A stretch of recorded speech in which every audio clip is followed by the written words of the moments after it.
Those of y'all who follow me closely know that I am a former award-winning U.S. history teacher and coach.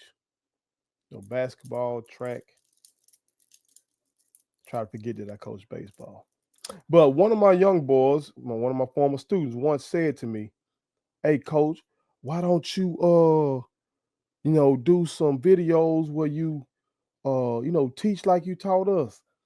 And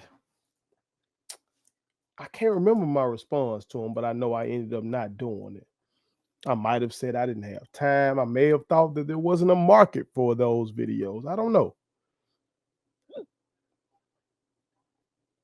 But now I'm about to do that. I'm about to do it because obviously, we have a very, very, very substantial part of our country, maybe the majority of our country, who really does not know U.S. history. The basics, high school shit. So I can't just sit back and accept that. Not after Donald Trump just got elected again. So I've been doing my part, reacting to the news. But now I'm going to do my best to try to educate in an unfiltered way. So don't get it twisted. The way I teach here is I will have the same passion that I used to have in the classroom. I will use some of the same resources that I use in the classroom. But this will be unfiltered. And also, while in the classroom, I hesitated to share my opinion with the students. I gave them the truth that wasn't written by me. It's written by historians. And I let them make their own decision. Now, if they asked me my opinion, I would share my opinion then, because I like to keep it 100 with the students. You know what I'm saying? Like, if I would lie in that moment, I would lose them. And I didn't want to do that. But when I shared my opinion with them, I made sure that they knew whether you agree with me or not, I'm still gonna love you. Unless it was on some stuff like we talking about human rights and human dignity and all that kind of shit. I wasn't gonna budge on that. But if we talking about just some tax code or something like that, I could disagree with one of my youngins and still love them. Okay. But in this space, I'm gonna give y'all the same truth. Y'all best believe I'm gonna give y'all my opinion on it as well. Because I can't sit by and just watch this shit anymore. I can't. Not saying I was sitting by. I did a segment every damn week leading up to this election. And within those segments, I was offering some education. But again, it was more so like I was reacting to the news, reacting to what I was seeing. But that ain't enough. Clearly, that ain't enough. Okay. So I'm going to do my part. I'm going to step it up and do my part. So if you are whatever age, I don't market to kids. I don't market to anybody under 18. But of course, motherfuckers come across your shit on YouTube. Okay. So if y'all come across this and that's on you. But for all y'all adults out there, I'm really trying to help y'all. I'm trying to help y'all truly understand this country. Fill in the blanks for y'all. Maybe y'all had a bad teacher. Maybe y'all had some reading deficiencies of your own. Maybe your parents never put you on game. You know what I'm talking about? Whatever the case is. Maybe you were just unwilling, to do the work yourself. Maybe history seemed boring to you because of the way motherfuckers were presenting it. Well, I'm finna present it in the realest way possible. Okay. Now, I do tell I like to tell people this. I am what it looks like when uh higher learning is mixed with hood shit. That's me. That is me. So will I be speaking grammatically correct this entire segment or whenever I do these segments? Fuck no. Fuck no. I'm gonna speak in my native tongue, which is a mix of high society English and a mixed with street English. That's what I'm gonna do. Cause guess what? All that high society shit ain't finna win elections. You know what I'm saying? I'm a college graduate. My mama's a college graduate. My wife is a college graduate. The average American ain't no college graduate, dog. They're not. I think I saw one statistic that said 60% of the electorate is not a college graduate.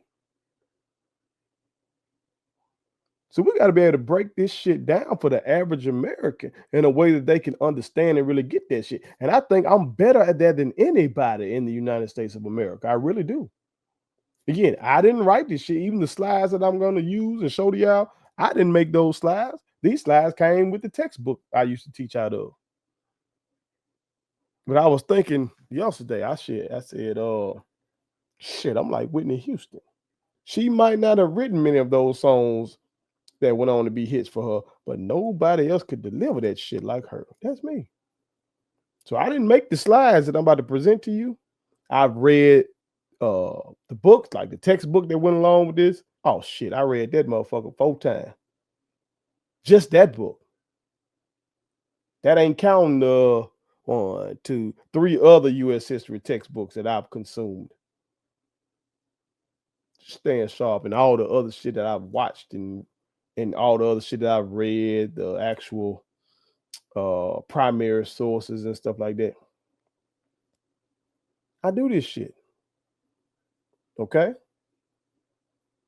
And so I'm about to do my part. Before I do, make sure you hit that subscribe button. I am your homeboy first, and this is the realest, most entertaining show in the game. Put it on something. I'm adding this new PC in, y'all.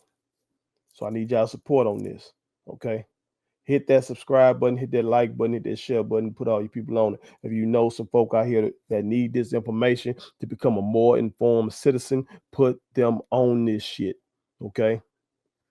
As best I can, I'm going to try to give y'all one of these a week.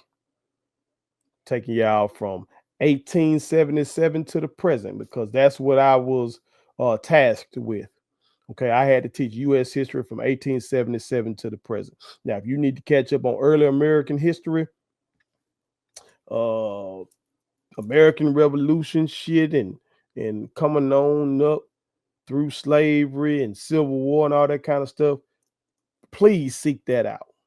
Okay, but from 1877 to the present, from a high school standpoint, I got you on that.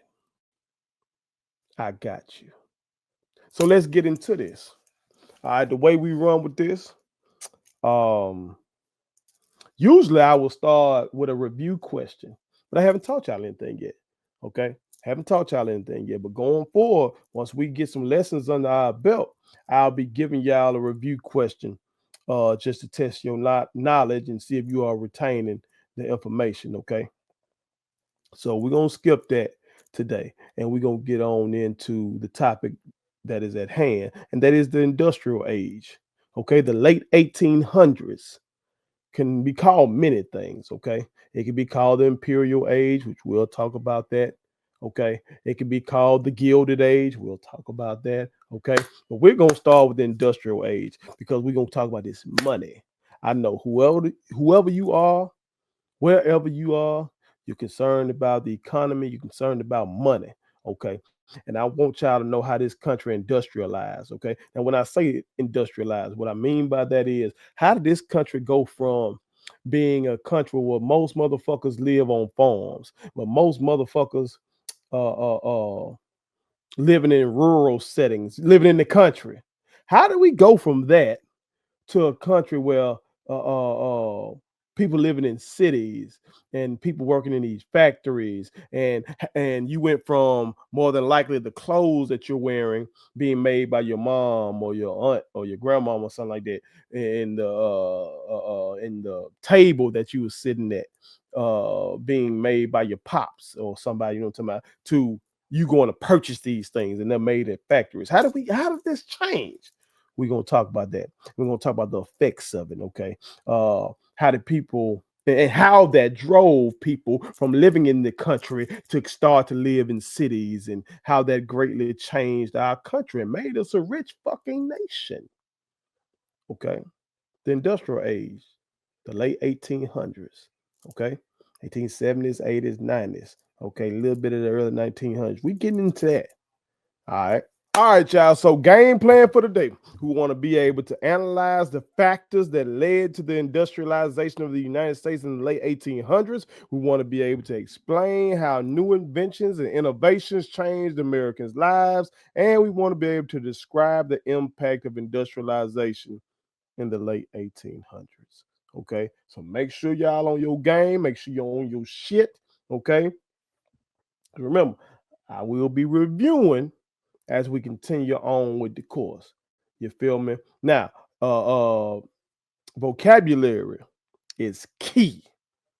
It's absolutely key in a history class. If you got kids, stay on their asses about getting that vocabulary done. Stay on their ass about trying to make sure that they are asking their teachers questions. If a teacher uses a goddamn term that they don't know, they need to raise their fucking hands and say, "Hey, what does that mean?" You know what I'm talking about?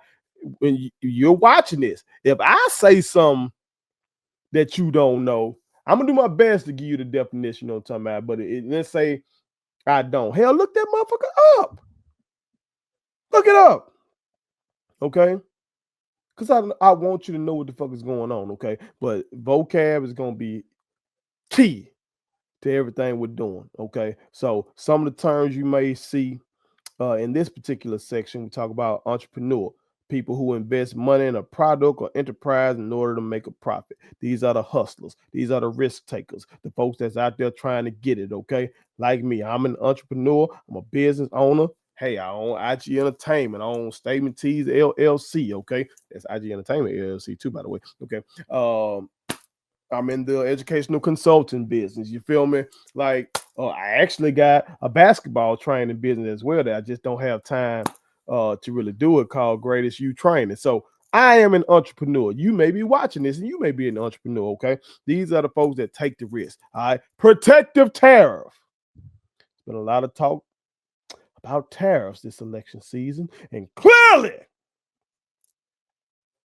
too many Americans don't know what the fuck that means. But a protective tariff, okay? Taxes that would make imported goods cost more than those made locally. That's what a tariff is. And by definition, look what it says, would make imported goods cost more. That's inflation. Fuck was Trump talking about? This is basic US history. And again, I didn't go and create this slide to answer Trump. This is shit I was teaching in the 2010s. It's right there. It's right there. We'll talk about tariffs a lot more throughout the course. All right. Laissez-faire or laissez-faire. I ended up teaching some Haitians, and I think they may have thought that I was saying that shit incorrectly, but it's a French term, okay? Basically meaning I teach it as government hands off, okay? Particularly government hands off for business, but to get technical, it's a policy which allowed businesses to operate under minimal government regulation. Regulation meaning, the rules that the government puts in place. You know what I'm talking about? So that's the kind of shit you had in the late 1800s. These businesses were able to get out there and do what the fuck they wanted to do. All right, we'll talk more about that. A patent. Let me get this banner out the way for y'all. Okay, a patent, a grant by the federal government giving an inventor the exclusive right to develop, use, and sell an invention for a set period of time. So if any of y'all got an idea and you want to put that shit in place, you know what I'm talking about? You invent some shit, make sure you get a patent for it. You know what I'm talking about? To protect your shit. Folks will steal your shit. If you writer like me, you know what I'm talking about? You write songs, whatever, copyright your shit. You got to protect your shit. We'll talk about some notable inventors as well coming up. All right, some more key terms that people hear. Thomas Edison. We know he an inventor and creative genius, as you know, again, their words, who received more than 1,000 patents for new inventions. Of course, most notably the light bulb. Bessemer process, a process for purifying iron, resulting in strong but lightweight steel. Suspension bridge, bridges in which the roadway is suspended by steel cables. Think about the Golden Gate Bridge, okay? Time zone, 24 zones around the world, one for each hour of the day. Mass production, systems that depended on machinery to turn out large numbers of products quickly and inexpensively, okay? All right, so those are vocab terms for this particular section, but there are a lot more terms, y'all, that we will focus on. All right. See, your babies who may be in high school, it's not just social studies specific terms that'll fuck them up. They got to be able just to comprehend what they read, period. So I'm going to focus on just words in general that I think may give people trouble. All right. So when I teach students, I let them read the slides, you know what I'm saying, and then I break it down for them or discuss it with them and all that kind of stuff. Of course, I don't have the ability to do that in this situation, so I will read it for y'all, especially some of y'all may be driving and you're listening instead. You may be cleaning your house and you're listening instead, whatever the hell you're doing, okay? But I'll read it for you and then I'll break it down to you. Break it down for you, okay? So the overarching question of this section is how did industrialization and new technology affect the economy and society? Again, we're talking about the late 1800s, 1870s, 80s, 90s. Okay. It reads America began a major transformation after the end of the Civil War, marked by expanding business and the industrialization. This quote unquote second industrial revolution, led by scientists and inventors, improved people's daily lives. Again, that first industrial revolution, that's outside my course. Okay, that comes before. If you want to learn about that, you can go back and learn about that. Okay, but I'm focusing on the industrial age of the late 1800s in particular and how that affected the United States of America. Let's go ahead and get into this, y'all. All right, so several factors led to increased industrial growth during the Civil War. This laid the groundwork for post-war prosperity. All right, factories used new tools and methods to produce supplies in big numbers. Railroads expanded across the nation. The government I said encouraged immigration. Let's break some of this shit down, okay? First of all right, you talk about the Civil War. Again, that's outside what I do, okay? But the Civil War, in the Civil War, I should say, the North had the advantage when it came to industry. They had the advantage when it came to population, okay? But they had the advantage when it came to telecommunications, which when I say that, I ain't talking about no fucking cell phones or nothing like that. They had more telegraph lines. All this shit helped them win, okay? And this kind of industrial growth during that time, more railroads being built, all that kind of shit, laid the groundwork for post-war prosperity, meaning after the Civil War, the country was able to prosper because some of the groundwork was already laid. And when I say prosper, I'm talking about being financially successful. You know what I'm talking about? See, that's why I went into business, because I want to prosper. I was already a successful teacher, okay, but being just a success, being a winner, and being rich, two different goddamn things. So I'm trying to get this money, okay? We want prosperity. And America became a prosperous nation in the late 1800s. For real, okay? But I want y'all to focus down here. We talked about the railroads expanding across the country and all that kind of shit. But look at that, y'all. That last bullet. The government encouraged immigration. Y'all imagine that? With all this shit we up in dealing with right now, dealing with immigration, and motherfuckers talking about mass deportation and build a wall and all that shit. Once upon a time, America encouraged immigration. Why? Because they needed somebody to do the goddamn work and they needed somebody to buy the product. And guess what, America? Those two things still stand true. America still needs somebody to do the work that other Americans don't want to do for that unfair wage. And American corporations still want more and more motherfuckers to come up in their bitch so they can buy. Fuck, like the immigrants don't spend money. We're gonna see how that turn out. We're gonna see how that turns out. But y'all see right there, once upon a time, the government was saying, come on, come on, come on. We need you. Come on to America so we do this work. All right. A great many immigrants to the United States were pushed from their homelands by political upheaval at home, religious discrimination, crop failures. A lot of different things made these people get on those boats and bring their asses to the United States of America. Okay, let's break this shit down.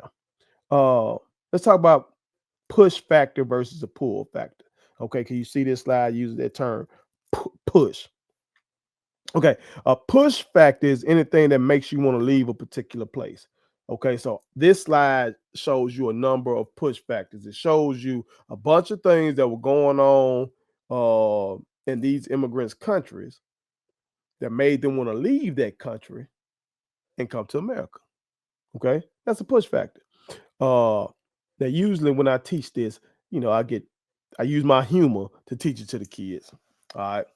And so instead of using a place, I use a person. And I usually, use the ladies for this example. So I usually say, so ladies, okay, imagine you got a boyfriend and, I talk juniors, like 17-year-olds. So I say, ladies, imagine, you got a boyfriend, okay, and he done dropped out of high school. He only stays at the house and doesn't do anything for himself. Just stay at the house, play Madden, and smoke weed all the time. Okay, are you gonna stay with that young fella? And they use all that kind of stuff. Okay, I also throw in there he got the audacity to cheat on you. Oh, they snap out then. Okay, so yeah, they gonna leave. I said, well, what are all those characteristics of that fella, ladies? And they say those are push factors because I'm sure gonna leave. I'm sure gonna leave. That's what they say. Okay. So a push factor, anything that makes you want to leave a particular place, or in that example, I used a person. Well, so also right there is where I asked the kids, well, okay, how many of y'all want to leave? Where I live is Mississippi. How many of y'all want to leave where you live? And since I live in Mississippi and so many kids do want to leave here, unfortunately. A lot of hands go up. Then I asked them, well, what are some of the push factors? And they usually say things like jobs. I say, well, come on, what is it then? I make them be specific. All right, and they have to say like lack of jobs or too few jobs because that's something that's making them want to leave. It's pushing them away. Some of them might say it's boring, anything like that. Those are push factors. So what you see here are push factors, things that made these immigrants get on that damn boat and leave their countries for political upheaval at home, chaos at home. Okay, religious discrimination. Discrimination is a key term we got to know as well. Discrimination to treat a group worse than another. All right, see, motherfuckers got to know that difference. A lot of times I pause right here and teach the true meaning of words like racism and sexism and prejudice, bigotry. A lot of people use these words like they goddamn interchangeable, but I like to teach them and show the differences between them. Okay, because racism is a belief, it's a thought, it's the belief that one racial group is superior to another. So a motherfucker can be racist and not discriminate against you. That motherfucker could believe that he or she is superior to you because of their race, but not discriminate. Sexism, the belief that one gender, one sex is superior to another. Prejudice, to prejudge somebody, to judge somebody before you know them. Okay. Bigotry, to hate somebody. You feel me? A motherfucker could be all of that, but still not discriminate. Or a motherfucker could be all of that or just one of those. And that belief leads to them treating your ass differently. They could discriminate against you, like this slide says, based on your religious beliefs. Okay, so we got to know the distinction between this shit. You got to know that. So if a motherfucker says to you, well, I can't be racist, I have black friends, but do you think you're superior to them, sir? Hmm? I can't be racist. I own a store and black people shop with me all the time. Do you think you're superior to them, sir, because you're white and they're black? Do you think you naturally have a higher IQ than them? Do you think you naturally work harder than them? See, this is the kind of shit you got to get to asking there, to find out the real belief. Okay. We'll talk more about all that kind of shit when we get there. All right. Crop failures, of course, that's going to be a push factor. You can't goddamn eat where you live. You're going to leave. Okay. So these are reasons why many immigrants in the late 1800s packed up and left. Well, I want y'all to take a look at this picture. If you can, if you're driving and listening to this, don't goddamn stop looking at the road. Look at the road. Okay. But I want, if you can, look at this picture. And these are all immigrants now. What y'all knows about these immigrants? Hmm? What y'all knows about these immigrants? I'm gonna send me some champagne, by the way. I just hit 20,000 followers on Facebook today. So that's why I'm sipping my champagne. Okay. While y'all are trying to figure out what the fuck is going on in this picture.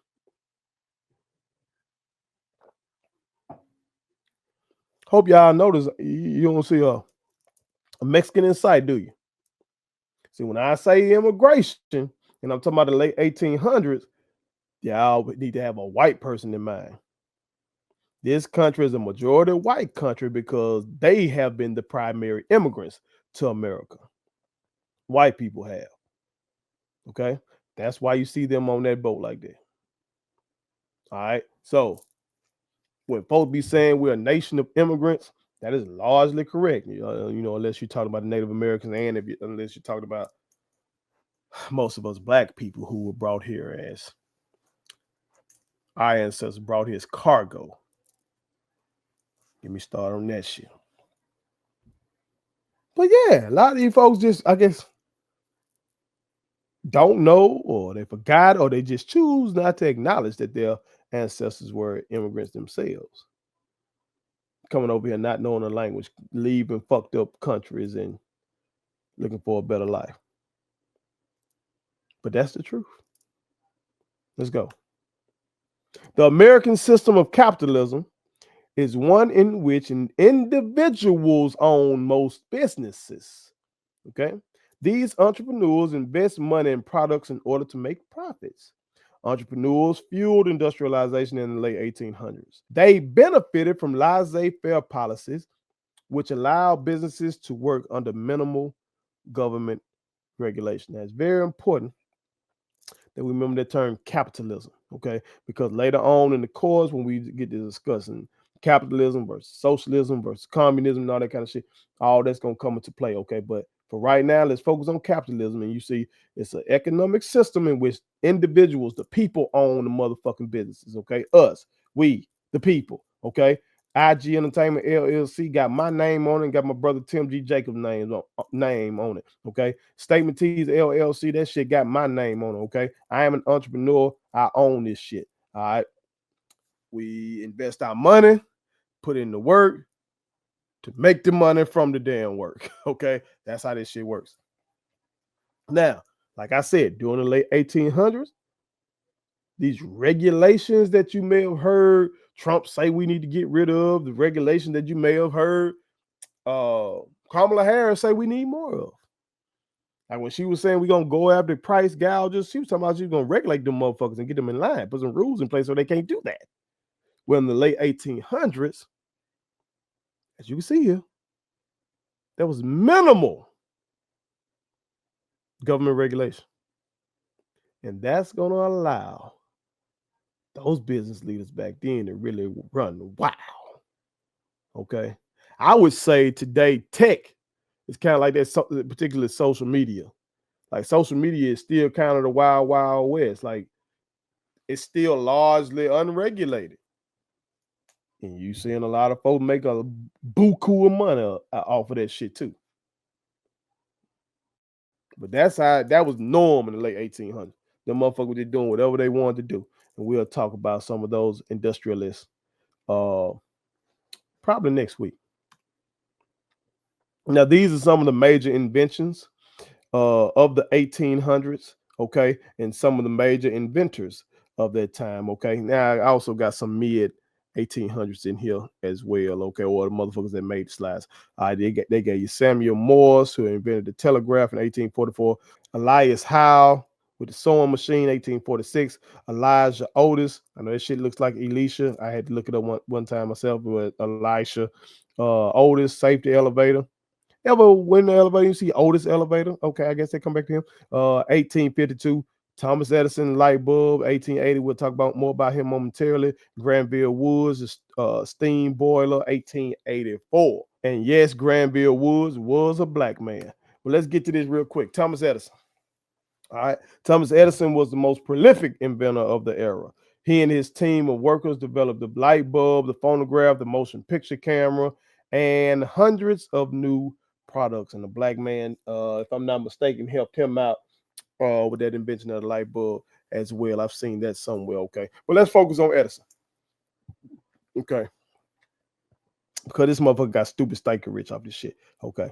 Uh, and we need our kids to know that shit. Like, bro, you ain't got to go to the league to become rich, man, and become influential like that. You might have an idea in that brain of yours that you just need to get out, but you just got to keep trying and trying and trying. I watched some shit.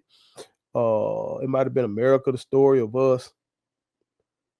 It might have been the men who built America. One of them shits from History Channel, from the History Channel, and they were talking about this man and just how he just had to keep trying and trying and trying to get that shit right, you know.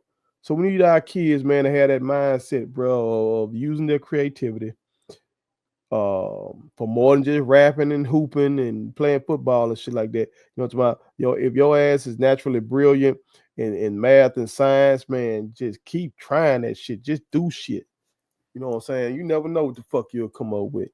All right, you might be the next Thomas Edison. Who fucking knows? All right, daily life changed dramatically as a result of new technologies. Morse's telegraph gave rise to a communications revolution. The telephone debuted in 1876. The wireless telegraph in 1896. The Bessemer process, which purified iron to create steel, changed construction. Steel made skyscrapers and suspension bridges possible. Now, when they're talking to you about this telegraph, and they call it a communications revolution. Okay, you gotta play make believe again now. Play make believe, depending on your age. Think back to when Call ID dropped. Think back to when three-way phone calls dropped. Think back to when FaceTime dropped. Okay, I'm just trying to get you to think about some kind of change in communication today, so you can try to understand. Think about social media, how social media connects us instantaneously with motherfuckers around the world. You send out a tweet, man, that shit go everywhere. Like, think of something today to help you understand the past and make it realer for you. You feel me? How these motherfuckers went from, bro, if I got a little shouter that, let's say I'm in New York, my little shouter moved to Chicago. Only way I can get in touch with her is write her this letter, and shit, the Pony Express gonna have to take it to her ass. Well, telegraph, and then later telephone, gonna change that. And think about how revolutionary that was to be able to communicate with people more readily like that. That shit was game changing, man. I know them people world had to be all fucked up. You know what I'm saying? They didn't know what to do with themselves. And with the Bessemer process, and still, so many of these tall ass buildings in these big cities would not have been possible without this Bessemer process. Now, human beings have been making steel before this came about, but making steel was so expensive and it took so long. You know, it was labor intensive and shit like that. You know what I'm talking about?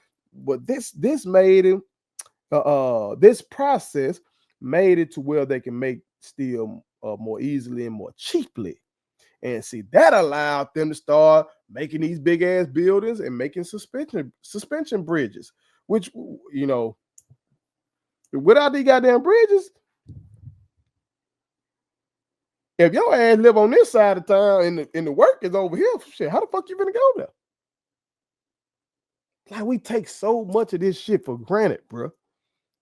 We really do. But again, I like to show pictures shit. So just in case, when I said think the Golden Gate Bridge, the I want to make sure you know what the fuck I'm talking about. Okay. So you just have in mind what we talking about when we talking about a suspension bridge. Okay. So think of a structure like that. And that would be impossible without steel. Moving on. All right, it says railroads expanded. This led to the physical and economic growth of cities. Chicago, Atlanta, and Pittsburgh became important hubs. Okay, so these were places that were really popping for business because they were located along those railroads. Okay, so we don't have the highways yet. We don't have the interstate yet where we're talking about. Them goddamn railroads were everything, man. It connected people. It allowed goods to flow more quickly. All right. So if you had a town along that railroad, man, it can really help your town pop off. And you see these towns became some of our largest, most important cities. Chicago, Atlanta, Pittsburgh. Okay. Railroads changed America.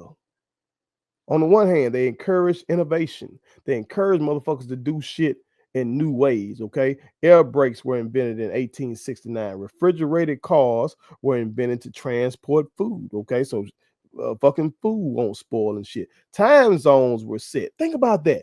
We didn't have time zones until this time period.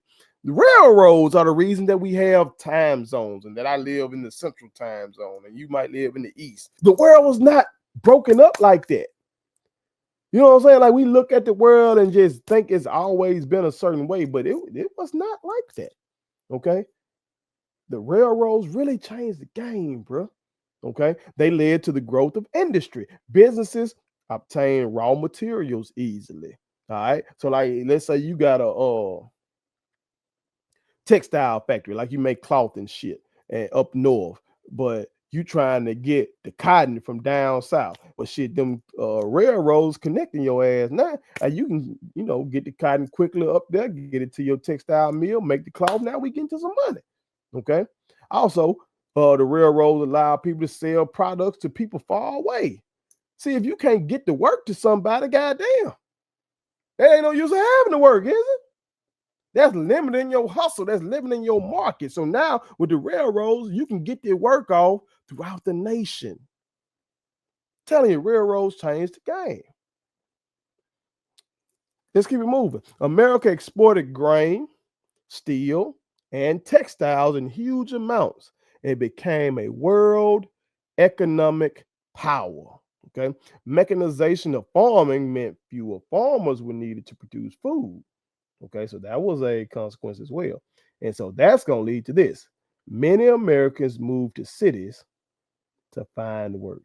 We call that urbanization. Urbanization, the rapid growth of cities, the movement to the cities. Okay, why? Because motherfuckers needed a job, dog. Folks needed work. Okay, see, when people think about this time, they often just think about the North and them using machines. But shit, some of these rural rural places in the South, but also throughout the country, really. Okay, started to mechanize. All right.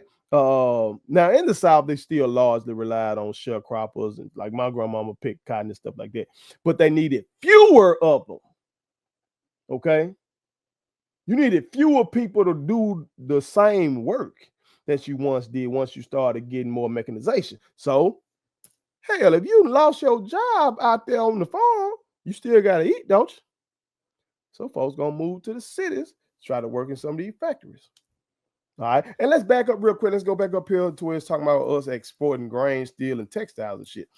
And let's focus on the word export. We want to make sure we know the term export versus import. Export is when we're selling goods to another country. We're sending them shit. Think X, think exit. Okay. So we're sending shit to another country. We're selling it to them. All right. Import think that I think in, and we bringing shit in, we're buying in, you know, to my ultimately you want to export more than you import. You feel me? That's what you want to do. So you have a trade surplus, okay, rather than a trade deficit. If you have a trade surplus, then goddamn it, you getting extra money. You're selling more shit than you're buying. You know what I'm talking about? You got a trade deficit, you're buying more shit than you're selling. That's just basic hustling. Of course, you want to sell more than you're buying. You feel me? So remember those terms. And remember this type of shit when you hear these politicians talk, so you know what they're talking about. You feel me? Let's keep it moving. And this is our last slide right here, because we talked about how this country is changing, and mostly we're talking about good things. Okay, we saw innovations, we saw inventions, we saw money being made. Okay, the railroads popping up and connecting the nation. But what about this? People began to raise concerns about the impact of industrialization on the environment. Sound familiar? In response, Congress set aside protected lands. Yellowstone Park was created in 1872. So some of these arguments that we have today about the environment versus industrial growth, some of that same shit used to go on, man. Largely, human beings have not changed. Technology has changed and all that kind of shit, but largely, man, we have not changed. We're going through the same shit. Okay. But that's this section. Let's go back and look at some vocab before we wrap things up. All right. So in section 1, we attacked a lot of words, y'all. So the way I do it when I teach students is I do what I call clear the board. Like while I was teaching them, I would have been writing, like when they would have been reading the slides, I would have been writing all these words on the board. You feel me? And then at the end of class, what I do is I go back and describe the word or give the definition, give a short phrase, synonym, something like that for the word or the person, and let the kids give me that term as a way to review the terms. Okay. So, of course, that's unfeasible here. Okay. Because I don't have an opportunity for that call and response with y'all over this. But I will read back through these words, okay, just to refresh your memory. And if you see there's one that you don't remember, hey, make sure you go back,